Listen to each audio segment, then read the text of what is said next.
Halo anak-anak, selamat pagi.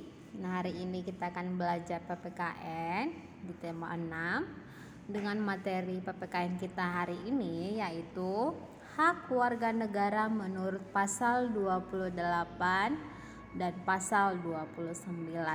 Ya, anak-anak yang punya undang-undang dasar atau yang punya aplikasi undang-undang dasar di HP bisa dibuka ya, isi dari pasal 28 dan 29. Nah, anak-anak kita ingin belajar untuk mengetahui apa sih hak warga negara itu yang menurut pasal 28 atau 29. Karena kita sebagai warga negara Indonesia, kita tentu memiliki hak dan kewajibannya, ya. Namun, apakah kita semua tahu apa itu hak kita, apa itu kewajiban kita sebagai warga negara Indonesia yang harus kita laksanakan dan yang layak kita peroleh? Nah, berikut akan Ibu Olim jelaskan sedikit hak warga negara menurut pasal 28 dan 29 ya. Nah, adapun bunyi atau isi dari pasal 28 Undang-Undang Dasar 1945 yaitu setiap warga negara berhak untuk berserikat dan berkumpul dan mengeluarkan pendapatnya. Ya, itu adalah isi atau bunyi dari pasal 28 Undang-Undang Dasar 1945.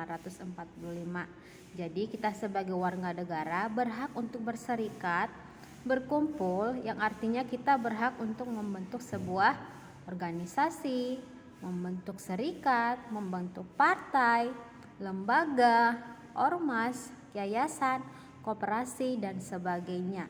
Tetapi dengan tujuan yang sesuai dengan undang-undang dasar, ya. Kita tahu di negara Indonesia ada beberapa organisasi, ada beberapa partai, lembaga, yayasan, ormas, ya. Dan itu semua dibentuk oleh beberapa orang yang memiliki hak sebagai warga negara. Dan kita juga sebagai warga negara berhak untuk mengeluarkan pendapat, baik secara lisan maupun tertulis, yang secara langsung maupun perwakilan, namun diatur dalam undang-undang. Contohnya diskusi kelas, ya. Ketika diskusi kelas, kita berhak memberikan pendapat kita atau mengeluarkan pendapat kita. Debat kandidat, ya, seperti kita tahu kan ada acara televisi ILC namanya Indonesian Lawyer Club, ya. Itu merupakan debat kandidat, debat pendapat saat rapat. Itu merupakan hak warga negara untuk mengeluarkan pendapatnya, ya. Dan pemilu, tahu pemilu ya, pemilihan RT, pemilihan presiden, pemilihan gubernur, itu merupakan hak warga negara yang dikeluarkan secara tertulis. Nah, kalau secara lisannya apa? Diskusi kelas atau debat kandidat gitu ya, anak-anak. Nah, yang kedua kita akan bahas tentang hak warga negara berdasarkan pasal 29 Undang-Undang Dasar 1945. Kalau tadi pasal 28, sekarang pasal 29 ya, anak-anak.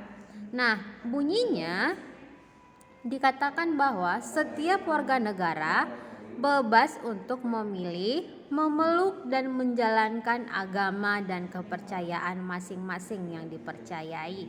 Nah, dari bunyi ini juga kita sudah mengerti bahwa seluruh masyarakat Indonesia berhak memilih agama apa yang patut dia yakini, yang patut ia peluk, yang patut ia percayai. Jadi, tidak boleh ada orang lain ataupun pihak lain ataupun lembaga lain ataupun ormas-ormas lain yang harus memaksa kita untuk meyakini agamanya, enggak ya. Karena seperti pada pasal 29 dikatakan, setiap warga negara bebas untuk memilih agama apa dan kepercayaan masing-masing yang dipercayai. Jadi jika ada ormas atau partai atau siapapun yang itu memaksa kita untuk memeluk atau mempercayai agamanya itu merupakan suatu pelanggaran hak asasi hak warga negara menurut pasal 29 Undang-Undang Dasar 1945. Begitu ya. Nah, jadi sudah kita bahas di sini hak warga negara menurut pasal 28 dan 29. Ibu Olim tidak perlu panjang-panjang lagi untuk menjelaskan ini, karena anak-anak sudah bisa melihat di sini secara jelas apa itu hak warga negara menurut pasal 28 dan 29. Nah, anak-anak, di sini ada 3 latihan soal yang sudah Ibu Olim sediakan. Nah, yang pertama,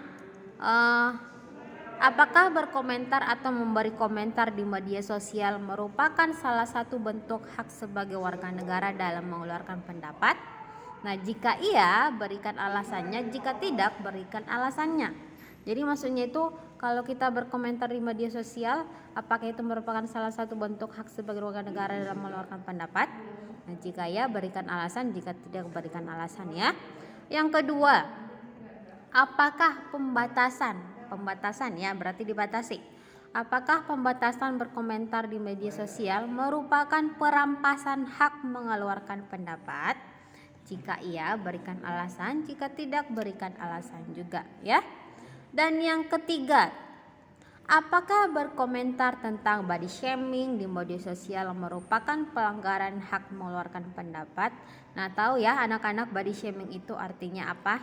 Jadi kalau body shaming itu merupakan suatu penghinaan terhadap fisik seseorang atau mengejek atau menghina gitu ya terhadap fisik seseorang di media sosial. Apakah itu merupakan pelanggaran hak mengeluarkan pendapat atau tidak?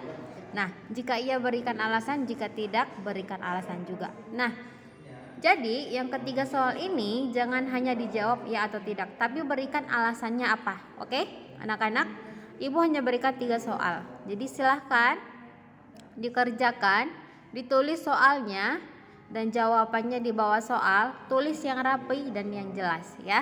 Dan kirim soal hasil tugasnya ke classroom ya. Oke, kirim hasil tugasnya ke classroom. Dan jika lewat dari jam 12, Ibu akan kurangi poinnya. Tapi kalau tidak dikirim sampai lewat dari jam 2 ya, berarti Ibu anggap tidak hadir ya. Nah, silakan dikerjakan ya anak-anak. Soalnya hanya ada 3 ya. Ibu hanya minta pendapat kamu dan penjelasannya apa. Ya, silakan mengerjakan ya anak-anak.